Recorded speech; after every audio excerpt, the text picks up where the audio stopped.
আমার ভাই ও বোনেরা, ফজরে আজান হয়ে গেছে। আপনার রবের মহান হুকুম নামাজ, আপনার নবীর চোখের শীতলতা নামাজ। আমার ভাই ও বোনেরা, আসল ঘুম জান্নাতে। এই ক্ষণস্থায়ী শীত পাইয়া আপনার রবের হুকুম কেউ না ছাড়ি। আমার ভাই ও বোনেরা, ঘুমের থেকে নামাজ উত্তম। এই ক্ষণস্থায়ী ঘুমাইয়া চিরস্থায়ী জাহান্নামী না কিনি। এই দুনিয়া এক সময় ছিলাম না, আজকে আছি, এবার এক সময় থাকবো না।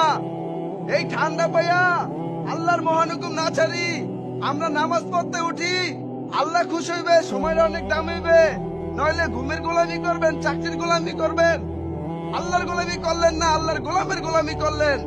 আমার ভাই ও বোনেরা, আমরা আর কেউ ঘরে বসে না থাকি। পুরুষরা মসজিদে আসি, মহিলারা ঘরে নামাজ পড়ি। আসসালামু আলাইকুম। ও আল্লাহর বান্দা, নবীর উম্মত, আর কতদিন ঠান্ডা পাইয়া আল্লাহর মহান হুকুম ছাড়বেন? আমার ভাই ও বোনেরা, কিভাবে এই কম্বলের মায়া পইরা, স্ত্রীর মায়া পইরা কম্বল ছেড়ে আল্লাহর ঘর মসজিদে আসেন না? আপনাদের কি হইল? আপনারা এরকম জালেম হইতে পারলেন? আল্লাহ খাওয়ায়, আল্লাহ পালে, আল্লাহর ঘর মসজিদ গুলা ফাঁকা ভাই ফাঁকা। আর কতদিন এভাবে ঘুমাইবেন?